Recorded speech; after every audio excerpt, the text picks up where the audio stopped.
Welcome to ChiroSecure's Empowering Women in Chiropractic, the Facebook Live show for successful women by successful women, proving once again women make it happen.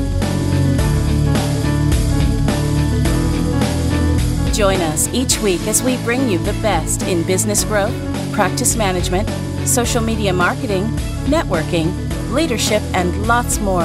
If it's about women in practice and business, you'll hear it here.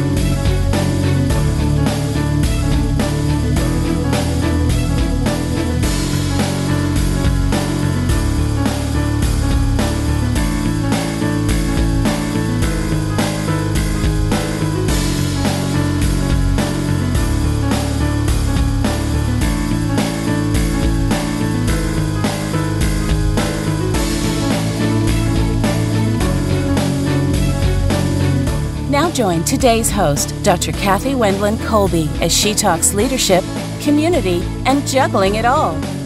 And now, here's Dr. Cathy.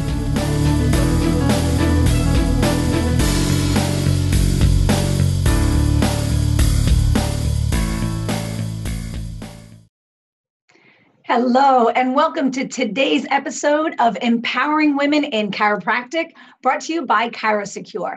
I'm today's host, Dr. Cathy Wendland Colby, and it's such a privilege and an exciting time of year to talk to you about how to fill your marketing calendar. Listen, the year's not over. December is right around the corner, but it's time to already be planning out your 2019.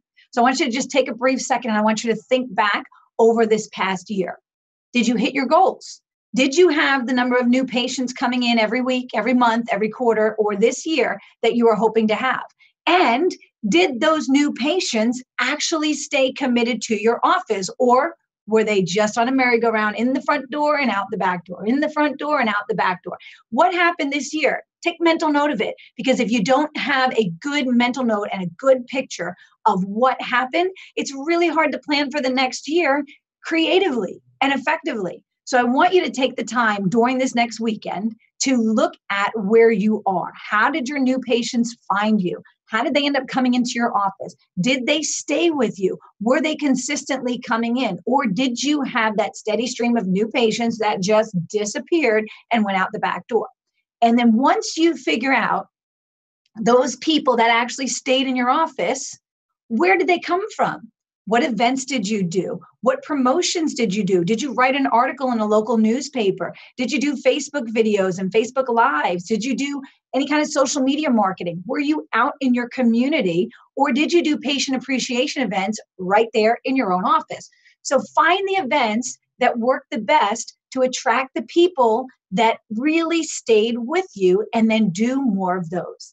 See, it's really easy for me to sit here and tell you, well, you should get involved with your school system, and you should get involved with the church, and you should get involved with your city, and you should get involved with, X, Y, and Z. But if that does not bring you your ideal patient, well, then that could just be a waste of your time. So here's what I want to ask you to do. I want you to pinpoint the events that worked best for you in the past, and let's get those events on your calendar going forward. So once you figure out where the good patients came from and what events you did that really were beneficial for your office, what events really helped you educate your prospective patients, what events helped you continue to educate and keep engaged your current patients, and what helped you retain those people in the office. You got that? So that's how you pinpoint which events worked best for you. Now, bust out a calendar for 2019, and I want you to be able to use something that's visual. Don't just do something on your phone, because that's too easy to scroll through. Use something where you could open it up and see 12 months at a glance. Now, for me, in our intern room, we have a wall calendar. So it's an enormous wall that just has every single day of the year.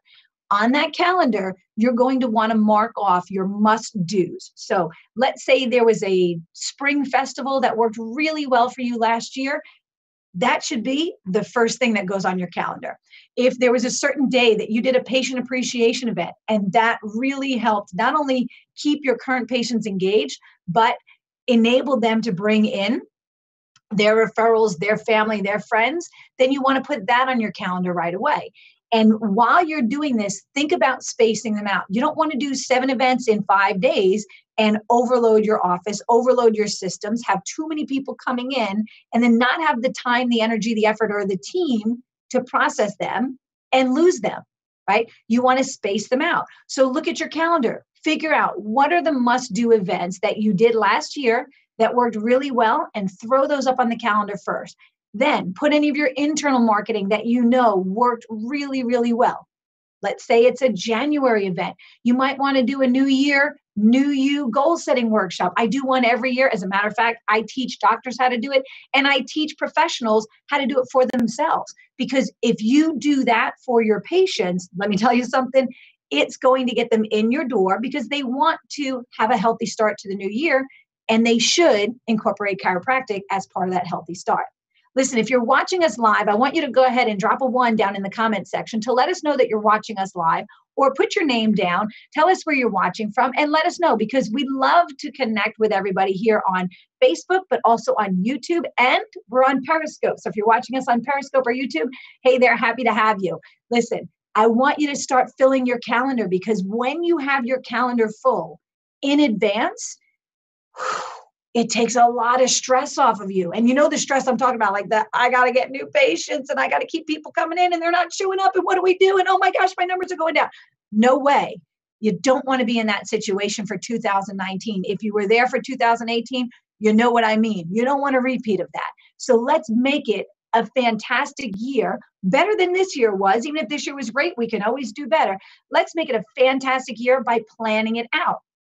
So pinpoint the events that work the best, put those up on your 12-month calendar. Start to fill in your 2019. And then when you notice that there's some holes, there's some gaps in your calendar, there's some places where, you know what, we could probably get a little bit more involved in the community, or we could get involved more doing talks in businesses, or we can get involved more doing events for our patients at their jobs. Then it's time to build relationships with the key decision makers who are the ones that are going to open the door for you. So if it's your city, then you want to get involved with the Parks and Recs department, or with the Department of Community Affairs, or events or special events. You want to get in touch with them and find out, what special events do you have coming up in the next year? We'd love to participate. If it's businesses, now's the time to reach out to the businesses, not for something between now and January 1st, because they're too busy. Their calendar's already done and full. And to be quite honest, their 2019 calendar is probably halfway done. But now's the time to reach out to those businesses and say, hey, do you do talks for your employees? Do you bring in outside speakers? Excuse me. I would love to help you. I'd love to come do a talk to help your employees increase their productivity. I'd love to come do a talk to help your employees decrease their sick time or their injuries on the job. Whatever topic feels right for you and ties back into chiropractic. Just don't call them up and say, I want to do a talk on chiropractic, because they're going to say, yeah, let me get back to you. It has to meet their needs. It has to meet the key decision makers' needs, that human resource person. It has to meet their needs. The person who schedules the talk, it has to meet the needs of what they know their employees want to learn about, or need to learn about, or that they want to share with their employees. So make sure your topic is going to fit into what they actually need. So start building relationships with key decision makers now. Reach out to them. Look in your local magazine. Find the people who are putting on events at churches or at schools. Maybe it's a fall festival that you found in an old magazine, and you can reach out to that person and say, hey, how'd your fall festival go this past month or 2 months ago? I'd love to get involved next year. When it's coming around, would you please let me know so that I can get it on my calendar? I'd love to have my team out there. So that's how you start getting involved and making relationships with key decision makers. Bring them something they need. Bring a benefit to them. Be helpful. Be a resource for them. And then you know what they're going to do? They're going to lean on you as a resource. They'll call you. When they have a spot to fill, they're going to think of you, because filling your marketing calendar isn't as simple as just taking out a calendar, grabbing a pen, and start writing things in. No, it takes work. It takes effort. It takes thought. It takes planning. You have to plan this stuff out. But the more you plan it out, the more effective next year is going to be. The less stressful next year is going to be. Listen, I'll give you an example. For the last 10 years, we have been sponsoring everything that our city does. So we sponsor their summer concert series. We sponsor their kids festival. We sponsor the Christmas parade, which is coming up on Saturday right here in our town, and and the Christmas festival. So we sponsor all this stuff. So you know what goes on my calendar? Very, very beginning, before I write anything else, all those summer concerts where I've got 8 to 15,000 people and I'm the MC, that goes on my schedule first. You know what else goes on there? All the Friday night lives that go on in our downtown area. Boom, marked down on my calendar. What else goes on there? Kids Fest, huge event. What else goes on there? 4th of July, our Freedom Festival, Christmas parade. So I put those things down and I start my year with about 18 to 20 things already on my calendar. I know it's a given. I've got the first Friday of every month. I've got the second Saturday of the summer months loaded on my calendar. And when I do that, let me tell you something. It takes a lot of the stress out. There's no worry. There's no anxiety. There's no, where am I going to get new patients? How am I going to meet the community? How am I going to educate people about what chiropractic is? It's already on the calendar and it's been there for 10 years. And it just keeps happening year after year. Because you know what? Those are the events that always get added to my calendar because they're always good. It's always an opportunity to connect with the public. It's always an opportunity to educate prospective patients. It's always an opportunity to share some of the fun with our current patients because they come out and they see us out in the community, and it just reinforces that we're here doing the right thing for the long haul. So start figuring out what events should be on your calendar and get them on there quickly. So pinpoint the events that worked in the past, connect with the key decision makers so that you can get on their events next year, and determine which events really should be on your calendar. And then start filling it in wherever you can with in-office events, such as a networking for other business owners or a workshop for your current patients where they'll want to bring someone with them to help them do this workshop. Or if it's a patient appreciation event, start filling that stuff in as well. One of the best events, most fun events that we've done is we had the fire department and the police department come and set up in our parking lot. Now, if you're in a shopping center and you have a huge parking lot, just get permission from the landlord, and I'm sure the other businesses would pitch in. If you're a freestanding building like I am, I just had my whole parking lot where we had the fire truck on one end, we had the police cars on the other. They brought the dogs and they did demonstrations with the police dogs. They did car seat safety checks. They did fingerprinting for the kids. Let me tell you something. We put a bounce house out in the parking lot. We had a huge tent out there, huge event. Lots of people that didn't even know us just saw the event, pulled in, stopped, and made a good connection with us. They got to tour the office and get something to eat and see what we do and find out what it is that chiropractors actually do in their offices. So listen, you can create anything. There's always opportunities. And if you can't find an opportunity, make your own. Make your own. Do it. Because here's the thing. In order to be truly successful, we have to market to our community. We have to educate people that have no idea what chiropractic is, or maybe have a misconception about what it is that we actually do. So what better way to get your message out to the masses than to actually go where the masses are? You don't always have to invent something for people to come to. You can participate in something that's going on. And when you do that, when you start filling your marketing calendar for 2019, let me tell you something. It's almost like you're on autopilot. You know what to expect. You know when the new events are coming. You know when the influx of new patients will be hitting the office, so you can be prepared for those weeks after, the week after your event, the week after a public event or a community event. You know when to be prepared for that. And so you can easily build your calendar so that you are more prepared for next year.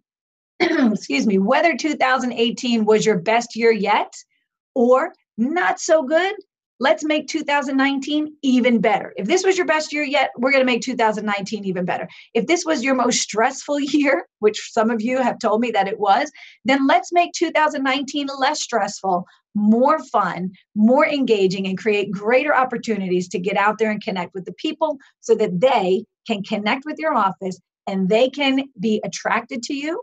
They can get educated by you. They can continue to stay in your office for the long haul so that ultimately we can do what all of us got into this profession to do, which is to change lives and help people live their fullest potential.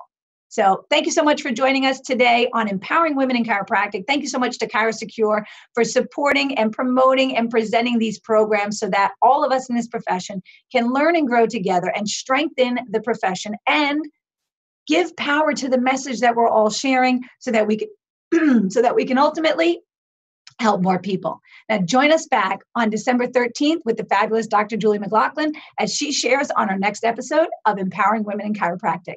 Have a great day, everybody.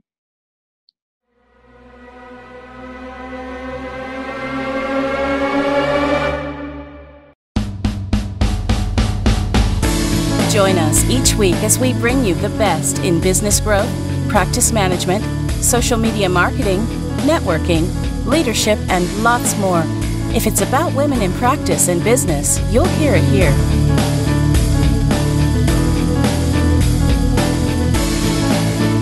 We hope you enjoyed this week's Facebook Live event. Please like us on Facebook, comment, and share. We look forward to seeing all of you next week for another episode of Empowering Women in Chiropractic. Now, go ahead and hit the share button and tell your friends and colleagues about the show. Thank you for watching. Have a beautiful day. This has been a ChiroSecure production.